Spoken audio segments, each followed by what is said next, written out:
Welcome to the PropTech Pulse podcast, your inside look at the world of real estate technology. I'm your host, Kyle Hunter, here to guide you through the latest trends, expert insights, and game-changing tech shaping the real estate world. This is your go-to source for staying ahead of the ever-evolving industry. Let's dive in. Hello, everyone. Thank you for joining PropTech Pulse. I'm very happy to have Lauren Henss with us today. Lauren? Hi. Thank you for joining. Glad to be here. Oh, good deal. We're coming in live from 1000-watt Signal, where we're learning all the marketing and all the new cool stuff from the leaders of the industry. Yeah. And so, Lauren, I'd love to start out with, you've been in places outside of real estate, let's just say the least, some very large companies. What made that transition to real estate, and what kind of things did you bring, through that transition? Yeah, I think the difference when I look at it, I've always been on the intersection of marketing, human behavior, and technology. Mm-hmm. So every single thing that I've aligned has transitioned to me now. So to be able to have it and be the best of both worlds from brokerage and technology is something that I have always loved. So coming here, it was having the marketing point of view from large consumer brands as well, right? But also working on the real estate side. So being able to analyze what is the ultimate things that are important to that consumer, and basically architect that journey from every single brand experience that they have at the brokerage, right? And your brand is the sum total of experiences one has for you. So what you do is you literally take that and you take that life cycle and you apply it to the agent. So obviously we have our behind the agent thing, which is what we do, but you do it both ways. So not only are you doing it for the consumer, you're also doing it for the agent. And that gives me an outside perspective from big brands that are working, that are evolving and constantly innovating. And so it never stops. So you're able to translate really your past learnings where you did work directly with the consumer to really giving that to your agents, which are your customers, obviously your buyers and sellers, but really all throughout that process. Yeah, and then also in addition to that, from that business acumen standpoint, tie that to the overall growth of the company and what are the growth goals of the company. Yeah. So there's been a lot of announcements recently with First Team, and I know that you've been around a long time and have a very large brokerage, 2,200 agents now, something like that. But tell us a little bit about where, since you've been there, what you guys have done. I know one that hit the wire was the Brown Harris Stevens partnership. Tell me a little bit about how you guys got there. Yeah. So for Brown Harris Stevens, they are an incredible independent brokerage, obviously on the East Coast. And I've admired their marketing. I've admired who they are as a company. And we have a lot of similarities in terms of our core values, how we market, how we really value the agent and put them in our entire circle of what we do. And it met out of a great conversation at Inman. With Matt Leone, who we talked about, and we had been following each other for a while, as well as Jared Anton, and we just talked, and we're like, wait, we have a lot of similar values and growth goals, and I think that's important. Are you on the same growth trajectory together, and can you, when you're evaluating a partnership, do you make each other better, right? Do you take each other to the next level? And when I met with him, we just absolutely clicked, and we're like, this can actually be something really great, because I think everybody right now is consolidating, right, which we talked about, and I don't think you need to do that. I think you can I think there are other options out there to have the best of both worlds for the agents, for the consumers, and collaborate versus consolidate, and still giving that freedom of choice. Yeah, 100%. I had the pleasure of interviewing Jared Anton for actually a podcast. And he was just delightful to talk through, and he gave some really great feedback on how he works with agents, and I think it translates to building that market. And then having a market like New York and Southern California, while there's differences, a lot of similarities. There's a lot of similarities, and there's a lot of our feeder markets and secondary markets, which is perfect. So when they get double the coverage in terms of marketing power that they have, that is, and opportunities and luxury events and opportunities for their listings to be featured and highlighted in different ways, and them as the agent, as a brand, that's unheard of, right? And to be able to do that seamlessly, I think is an advantage for both of us, as well as the consumer and the agent. Yeah. So turning back to you for a minute, I know that you were with Compass. You helped grow that brand, obviously. Yeah. Toll Brothers, others. What kinds of things did you take from learnings there to your position now at First Team? Yeah, you have to really be you have to be a legacy brand. So a legacy brand is known. Everybody knows who you are. And I think you have to balance, and this is a big thing of marketing, I do not care who you are. It is what it's in it for me, why is it relevant, and why should I trust you? We're in a trust economy right now. And I think it's important that when you're moving from a luxury brand, because you have both things to straddle.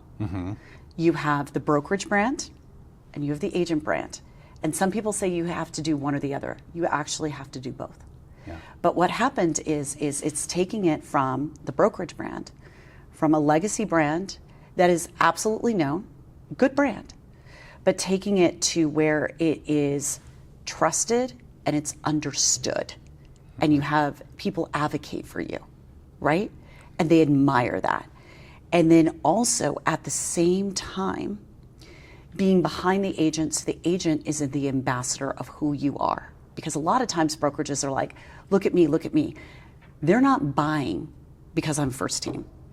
They're not buying from the agent because they're First Team. Now they want a quality brand, of course, but they don't care if I've been in business for 50 years. A person who's buying from, an agent doesn't care. My job is to make it obviously a great modernized brokerage where they want to be, and I am the brand that powers them. We are.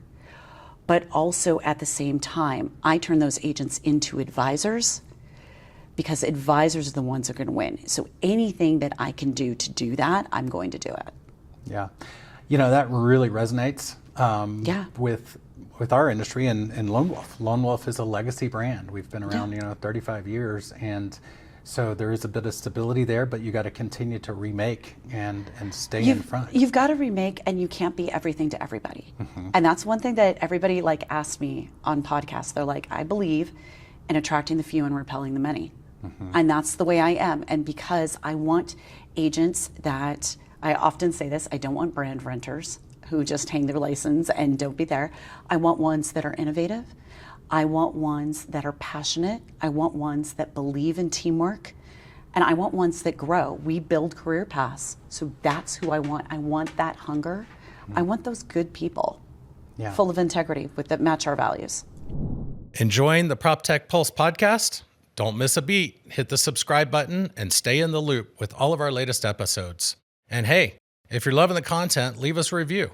It really helps us grow and reach more real estate pros like you. Also, don't forget to follow us on our social channels. We're sharing tips, trends, and behind-the-scenes content you won't want to miss. Find us on all the social platforms at GetElwolf. And so that leads me to the next question. One of the things under your portfolio you mentioned was technology and bringing that and bringing that change. We in the real estate technology space understand that change is hard to agents a lot of times. They have things that they're familiar with and they want to use. Adoption is always something that they wrangle with. And so I know that when you came on, you underwent a lot of changes. I know you guys do use a couple of our products, Brokermetrics being one, but tell me about that transition. I know that you went kind of from one vendor to another vendor.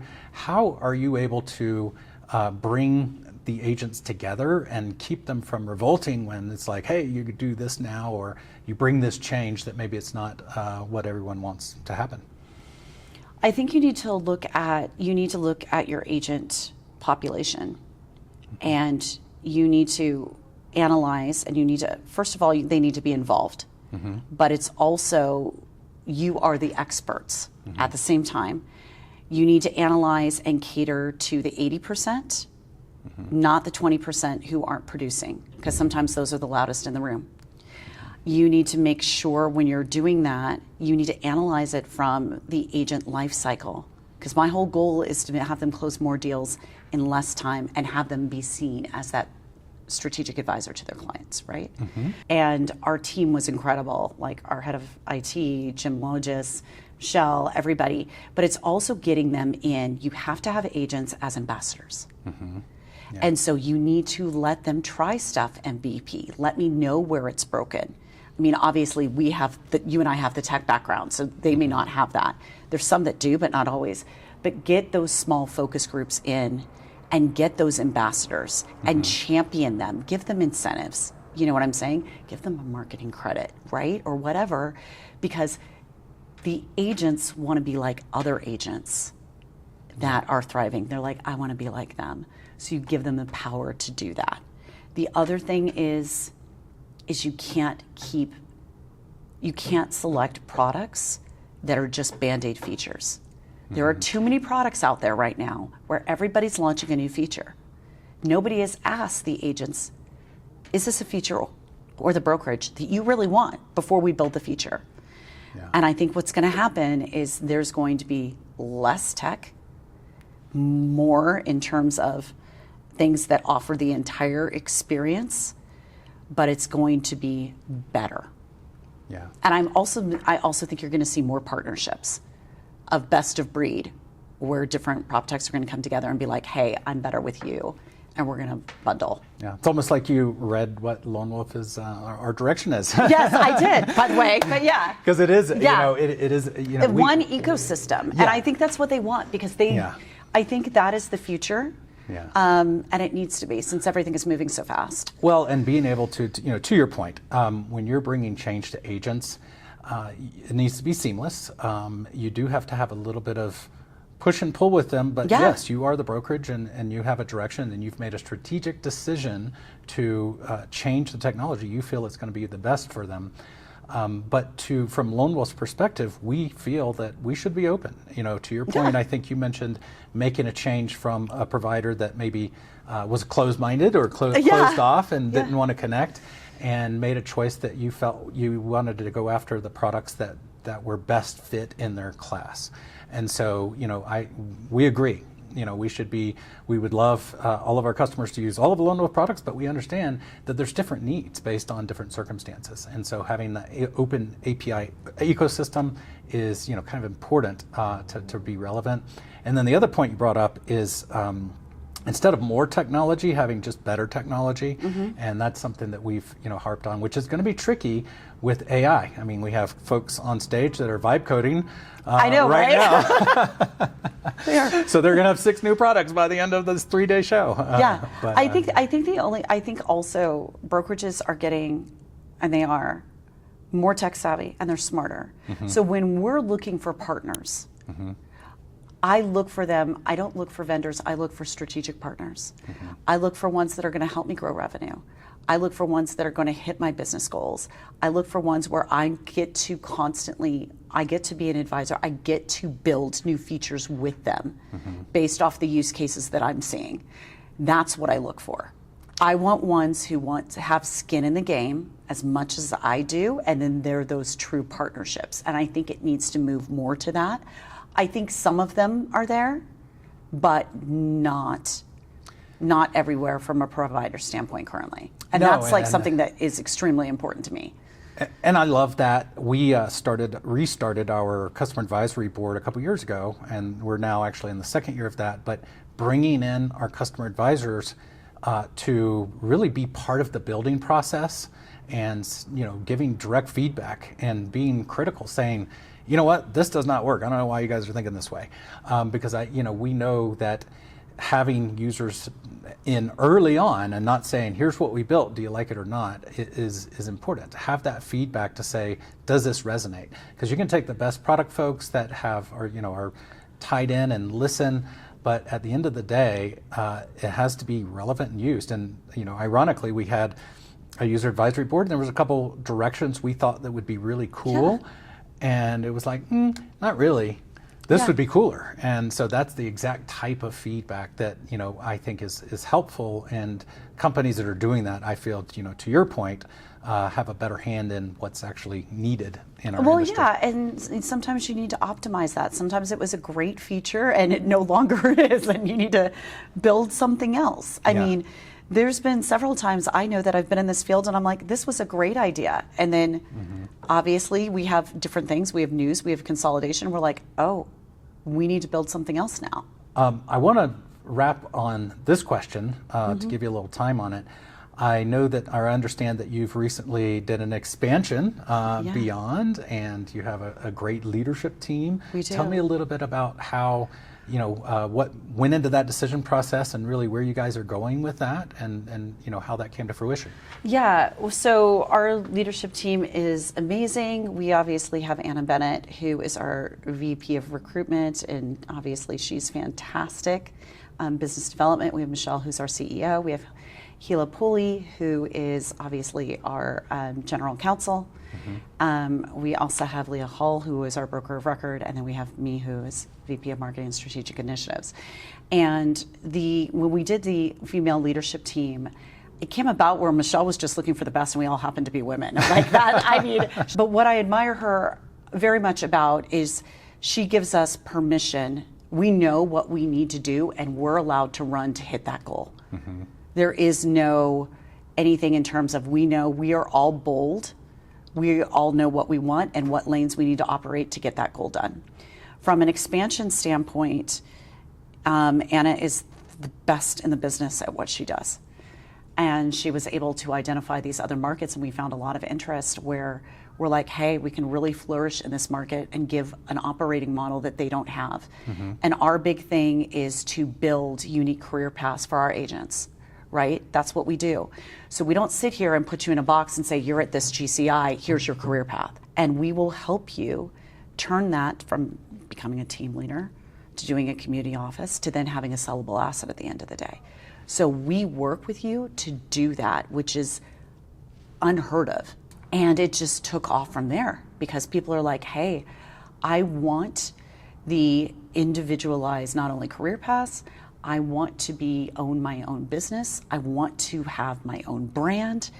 I want to have that independence, but I also want to have that firepower to where I know that it's still big enough, but it's still boutique enough, but I still have the innovation that somebody else where I'm not going to be a number. And we luckily have some amazing, amazing teams that have come from recent competitors that are just like, let's go. And so how many states are you in now?